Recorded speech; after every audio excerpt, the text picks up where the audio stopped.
Sasa mjukuu wangu Mipazo, mimi naomba nikupe ushauri. Unapotaka kuja kuingia kwenye ndoa, zingatia mambo. Watu wengi sasa hivi wanafeli, wanaachika kwenye ndoa. Wanaume wanaachika, unajua, kwa sababu hawako makini. Unajua, mimi nitakufundisha kwa mafumbo na kwa mambo ya mafafanuo. Wanasema siku hizi eti watu sijui mmeelimika. Unapokuwa na mwanamke mwanangu, sio mnapakana mate. Nasikia mnapakana sana mate sasa hivi. Kwenye nini sasa? Hapo ndio sijaelewa. Yaani kwenye nanili, sisi wazee wa zamani tulikuwa tunakula sana mabamia. Kwa hiyo ukigusa tu yani unapatikana ule wenyewe. Asa unaanza kunielewa bwana.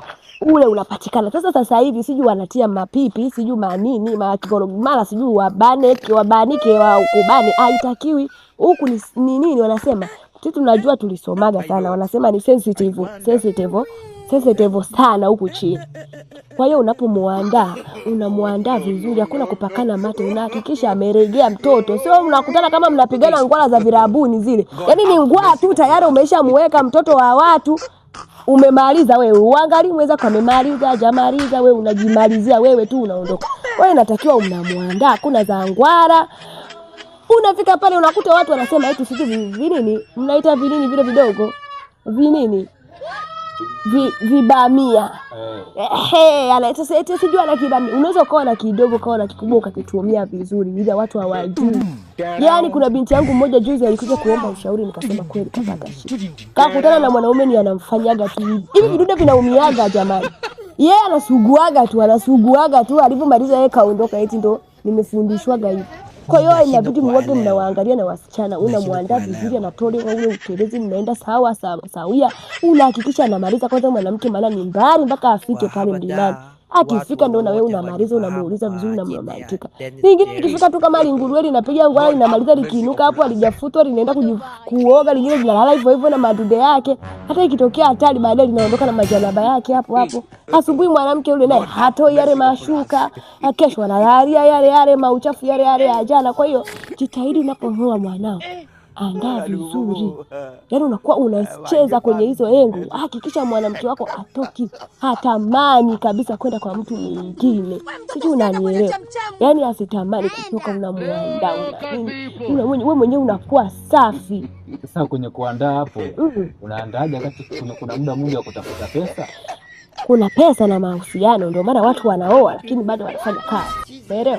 Kwa hiyo pale kwenye ile lengo utakapopata nafasi, itumie vizuri. Hata wiki mbili utakaposema nampumzisha mke wangu, alifika kileleni hata mara 2 mara 3 at least anakuwa alitulia. Sasa wewe unajimalizia wewe tu wiki, unasikia msela wangu anapiga, unasema msela wangu hana maana noma. Msela wako anajua apigi ngwara kule. Hawapigi ngwara kule, wanaandaa. Wewe ukija huku tu ni kama makuku tu. Mwingine sasa hata wengine hawajui ile kuchezea. Hata kama anachota maji, wala anamfanya tu mwenzie mwala tu. Kuna namna ya kuchezea. Kuna namna ya kuchezea, ile ni ngozi laini. Hata lingine kama linachota maji tu ngengeri na makucha kibao. Hawajiuliza huyu anachimba nini huko. Mtoto watu akifika huko ni feni hivi tu. Ile inahitaji utulivu wa akili. Unamuandaa vizuri, unamtengeneza vizuri ili ajue kweli niko na mwenzangu, kesho akirudi anarudi kweli hapa nimefika. Sasa jitu linaondoka, hata alikwambia nimekumisi, linajua kabisa hapa nikiondoka nimefuata hela, lakini baada ya hapo ni feni. Hapo ni mafuta ya UTI, makucha yamejaa maudongo, ukamchokonoe mwenzio huko. Namtafutia. Wengine sasa wanaweza kufanya hivyo, lakini kwa akili zao zinaanza vikoba, ndio maana watu wengi wanaweka mate na mafuta. Tena hiyo ya mafuta hiyo ndo nilisahau. Hiyo ya mafuta iache, mnatumia mafuta vibaya. Maana yale mafuta mnapakaza sana mpaka mnapitiliza, mnafanya mmekosea. Huko sisi zamani tulikuwa atemi. Nilikutana kipindi cha 2000 kinasema wazazi wa zamani wazee walikuwa wanatudanganya eti ukifanya hivi ni vibaya unakuaje. Mbona sisi tunayofanya na tunaishi? Wameshafundishwa ufusika kabisa huko. Waache kabisa hizo mambo. Kwa hiyo wewe mafuta acha kutumia. Mafuta yani sijui mautele, kuleni bamia nyingi. Andaa vizuri, muweke kwenye hisia. Kwanza msije na maugomvi. Kwanza unamuandaa mke wangu leo narudi mapema, unamuandaa. Ukifika hakuna ugomvi na vizawadi, anatengeneza mwili wake.